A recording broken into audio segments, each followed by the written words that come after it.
اللہ تعالیٰ جب کسی بندے سے راضی ہوتا ہے، اللہ تعالیٰ جب کسی کو اپنا دوست بنا لیتا ہے تو اسے دو تحفے عطا فرماتا ہے۔ پہلا تحفہ فرمایا لا خوف علیہم ولا ہم یحزنون۔ پہلا تحفہ یہ کہ اس کے اندر سے خوف ختم ہو جاتا ہے، خوف ختم ہو جاتا ہے۔ اور دوسرا تحفہ یہ کہ اس سے غم بھی ختم ہو جاتا ہے۔ جب رب تعالیٰ کسی کو اپنا دوست بناتا ہے تو یہ نہیں فرمایا کہ میں اسے بہت زیادہ مال دیتا ہوں نہ، یا میں اسے بہت زیادہ دنیاوی نعمتوں سے نواز دیتا ہوں، یہ نہیں فرمایا۔ یہ فرمایا کہ میں اسے دو تحفے دیتا ہوں۔ کون کون سے؟ پہلا یہ کہ خوف ختم ہو جاتا ہے۔ انسان کا جو سب سے بڑا دشمن ہے نا وہ خوف ہے۔ انسان جب بھی مرتا ہے نا خوف سے مرتا ہے۔ آج دیکھیں کہ کوئی بھی واقعہ ہو جائے، ہم نے بچپن سے سنا ہے کہ سانپ کے کاٹنے سے بندہ نہیں مرتا، اس کے خوف سے مر جاتا ہے۔ گولی سے بندہ نہیں مرتا، خوف سے مرتا ہے، ہائے گولی لگ گئی۔ زندگی میں خوف ہی ایک ایسی چیز ہے جو انسان کو انزائٹی، ڈپریشن میں اور اسے طرح طرح کی بیماریوں میں جو ہے وہ مبتلا کرتا ہے۔ خوف ہے۔ کسی کو نوکری جانے کا ڈر ہے، کسی کو یہ فکر ہے کہ کل کیا ہوگا، پرسوں کیا ہوگا، میرے بچوں کا کیا ہوگا، میرے بعد کیا ہوگا، کہ سارے طرح طرح کے خوف۔ لیکن جب بندہ رب کے ساتھ جڑ جاتا ہے تو اللہ تعالیٰ اسے یہ خوبصورت تحفہ عطا فرماتا ہے کہ اسے بے خوف کر دیتا ہے۔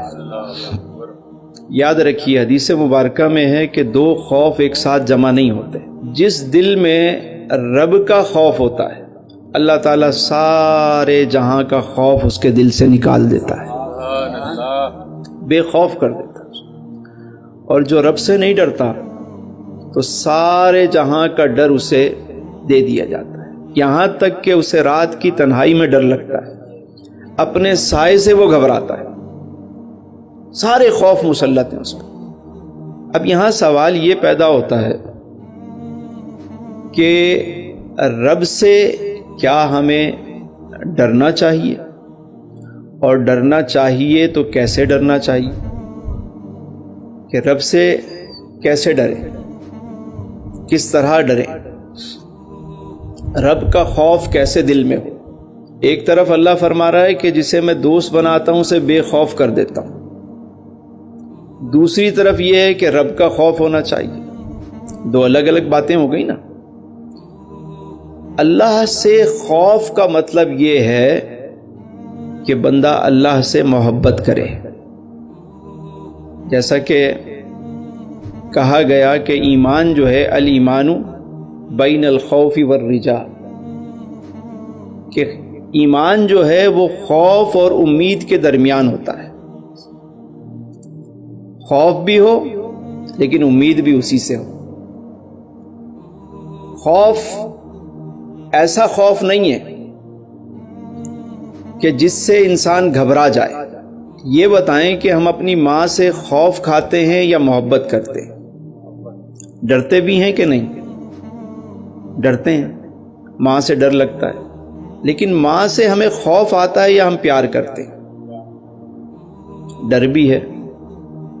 کیوں؟ کیونکہ یہ سوچ پیدا ہوتی ہے کہ ماں ناراض نہ ہو جائے، ماں ناراض نہ ہو جائے۔ خوف اس بات کا ہوتا ہے کہ ماں ناراض نہ ہو جائے۔ اللہ والے جو رب سے ڈرتے ہیں وہ اس بات پہ ڈرتے ہیں کہ رب ناراض نہ ہو جائے، کہیں مجھ سے میرا رب ناراض نہ ہو جائے، کہیں مجھ سے سجدے کی توفیق نہ چھن جائے، کہیں مجھ سے عبادت کی لذت نہ ختم ہو جائے میری، کہیں میرا ذوق نہ چلا جائے۔ اللہ والوں کو جو فکر دامنگیر ہوتی تھی وہ یہ کہ کہیں ہمارا ذوق سلب نہ ہو جائے۔ یہ جو ذوق عطا ہوا ہے، یہ جو آنکھوں میں نمی ملی ہے، یہ جو دل کا قرار ہے، یہ جو بہار ہے میرے اندر یہ نہ ختم ہو جائے. یہ اگر ختم ہو گئی، دیکھیں قرآن کریم میں فرمایا صبغت اللہ. کیا فرمایا؟ اللہ کے رنگ میں رنگ جاؤ. اللہ کے رنگ میں رنگ جاؤ. اب مجھے بتائیں کہ کوئی کسی کے رنگ میں اس وقت اس پہ رنگ چڑھتا ہے کہ جب وہ کسی سے محبت کرتا ہے. اگر کسی کو کسی سے خوف ہو تو خوف میں رنگ اڑ جاتا ہے یا رنگ چڑھ جاتا ہے؟ بھئی کسی کا خوف ہے تو رنگ اڑ جائے گا نا، فک ہو گیا خوف سے. لیکن رنگ جب چڑھتا ہے کہ جب کسی سے محبت ہوتی ہے، پیار ہوتا ہے. اللہ سے پیار کر.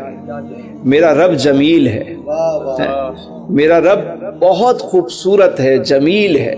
وہ کریم ہے، وہ رحیم ہے، وہ ستار ہے، وہ غفار ہے، سبحان اللہ، وہ رحمان ہے، وہ رحیم ہے.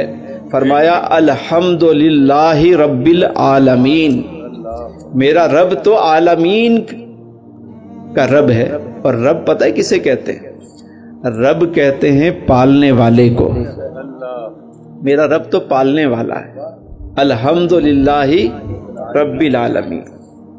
اور جب محبوب کی باری آئی تو فرمایا میرا محبوب رحمت للعالمین ہے. سبحان اللہ، سبحان اللہ. جہاں تک رب کی ربوبیت ہے، خدائی ہے، تمام عالمین کے لیے جب رب ہے تو اپنے محبوب کو بھی تمام عالمین کے لیے رحمت بنایا. سبحان اللہ، سبحان اللہ. تو جب پالنے والا بھی کسی کے پاس ہو اور رحمت والا بھی ساتھ ہو تو پھر ڈرنا چاہیے.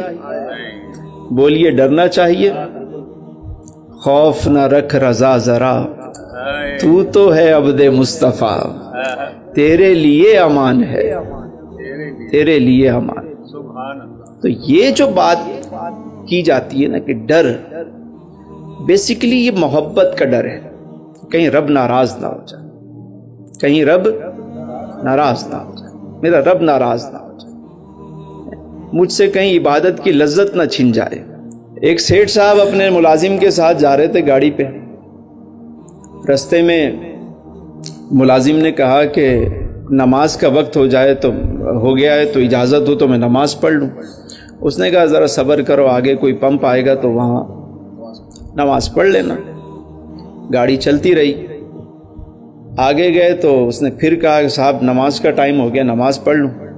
کہا اچھا جی جلدی سے جا کے پڑھ کے آ جاؤ. گاڑی روکی، بس جلدی سے جا کے نماز پڑھ کے. وہ گیا اندر، وضو کیا، نماز پڑھنے میں اس کو دیر ہو گئی تھوڑی سی. اب یہ سیٹھ صاحب گئے مسجد کی دیوار کے پاس، اور دیوار کے پاس جا کر یہ کہنے لگے او بھائی کیا ہو گیا، باہر نہیں آ رہے؟ کون ہے جو تجھے باہر نہیں آنے دے رہا؟ تو ملازم نے کہا وہی جو تجھے اندر نہیں آنے دے رہا، وہی. تو یہ خوف ہونا چاہیے. اگر مجھے سجدے کی توفیق نہیں ہے، ہم اپنے گھر میں کسی مہمان کو بلاتے ہیں، کوئی جمعرات کو آ گیا مہمان آ گیا، کوئی خاص ہوگا تو میں اس کو الگ سے بار بار بلاؤں گا، بار بار ملنا چاہوں. تو جو خاص رب کے مہمان ہوتے ہیں نا انہیں 5 وقتہ حاضری کا موقع ملتا ہے. جو اور خاص ہوتے ہیں وہ صلاۃ التہجد بھی ادا کرتے ہیں، وہ تہجد کی نماز بھی ادا کرتے ہیں، صلاۃ الاوابین بھی پڑھتے ہیں، اشراق و چاشت کی بھی انہیں توفیق ملتی ہے.